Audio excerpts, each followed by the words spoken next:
Hi, K-Kids. It's me, Mrs. Rosno. Welcome back. We have a brand new Junie B. first grader book called Junie B. First Grader Boss of Lunch by Barbara Park. This looks really good. Who doesn't want to be boss of lunch? Chapter 1 is called Not Normal, and Junie B. is writing in her first grade journal. Thursday, dear first grade journal. Hooray, hooray! It came! It finally came! Yesterday, the delivery man brought it right to my house, and today I carried it to school for the very first time. Right now, it is sitting under my desk. I keep sneaking down there to see it closer, but my teacher just said to please stop doing that. Only guess what? He is not even watching me right now, so I think I will sneak down there one more time, and that will be it, possibly. I wish myself good luck. From Junie B., first grader. I put down my pencil and looked all around. Room 1 was still writing in their journals. I smiled. Very sneaky. Then I bent over in my chair real slow, and I reached way down, and I lifted up the lid of my brand new shiny lunchbox, hollered out May. Junie Jones just opened her lunchbox again, Mr. Scary, and you told her not to do that anymore, remember? May is the tattletale girl who sits next to me. I do not actually care for her. My heart pounded very hard.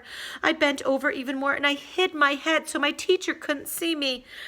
Only I didn't do a good job of hiding because just then I heard Mr. Scary's shoes walking toward me. Junie B., why is your lunchbox open again? Asked Mr. Scary. Didn't I just speak to you about this a few minutes ago?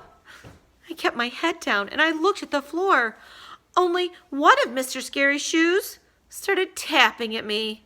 Tapping shoes are not happy shoes, I think. Junie B., Mr. Scary said again, do you have a good reason for opening up your lunchbox again? I closed my eyes and tried to think of a good reason. Mr. Scary's shoe tapped louder. I opened my eyes and peeked at them, and then, bingo! All of a sudden, a miracle happened. One of my eyes saw my napkin in the corner of my lunchbox, and a bright idea popped right into my head. I grabbed the napkin, and I started shining Mr. Scary's shoes. Look, Mr. Scary, look.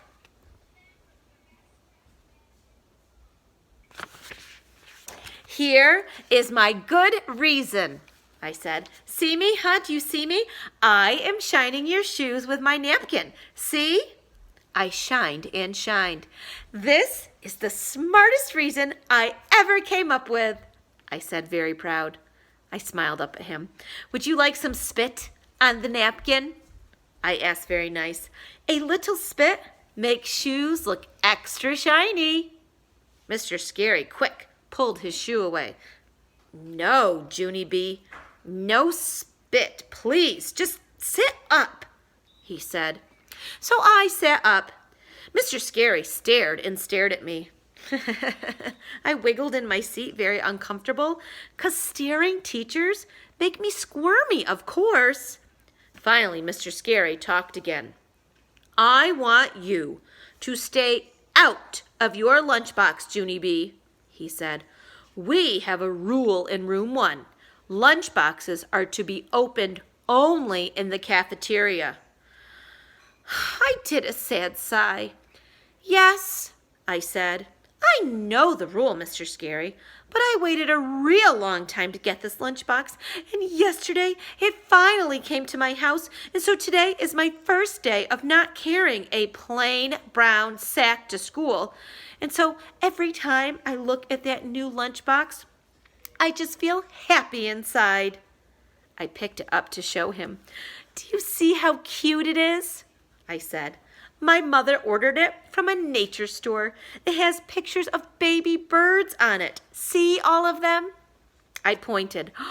This one is my favorite, I said. It is called an owlet, Mr. Scary. Owlet is the name for a baby owl. My Grandpa Frank Miller told me that. I pointed at a different bird. That one is an eaglet, I said. An eaglet is a baby eagle. After that, I held my lunchbox way high in the air so all of room 1 could see it. See, all the birdlets, children? There are owlets and eaglets and ducklets and chicklets, I explained. I put my lunchbox on my desk and I took out the thermos.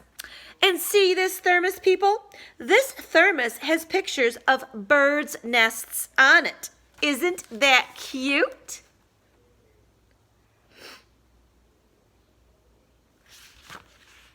May made a face. Ick, she said. Who wants to drink out of a stinky, pooey bird's nest? I made a face at her. I do. That's who, May, I said. I love drinking out of stinky, pooey birds' nests. May reached into her desk and pulled out a lunch ticket. Well, I buy my lunch, Junie Jones, she said. Bought lunches are much better than brought lunches. Bought lunches don't sit around all morning and get soggy. I crossed my arms at that girl. That's the stinkiest thing I ever heard of, May, I said right back. Brought lunches are way better than bought lunches, 'cause brought lunches are made special by our very own mothers. Mr. Scary did a frown. Okay, girls, that's enough, he said. But May kept on arguing with me. For your information, Junie Jones, mothers are not professional lunch makers, she said. Mothers are just plain old normal people. I stamped my foot at her, 'cause that was my final straw. Do not call my mother normal, May, I hollered. No one in my whole entire family is normal, so there. May started to laugh. Then some of the other children laughed too. I do not know why. Finally, Mr. Scary snapped his fingers at them. I put my lunchbox back on the floor. It was not my best morning. And that is the end of Chapter 1, K-Kids. Chapter 2 is called Hoagies. And I do know hoagies is another word for subs. Like usually if I'm making them or buying them, which is the same as bought and brought, which was May was talking about, hoagies and subs are the same thing. And guess what? I don't know why Junie B and May are arguing, because I think they are equal. I think bringing your lunch is just as awesome as buying your lunch at school. So this has not started off good, K-Kids. There's already an argument in room 1. So we will get back together and read Chapter 2 called Hoagies. Junie B, first grader, Boss of Lunch by Barbara Park is our book. K-Kids, thanks for staying home to be safe and well. I love you very much and miss you. See you later, alligators. Bye-bye.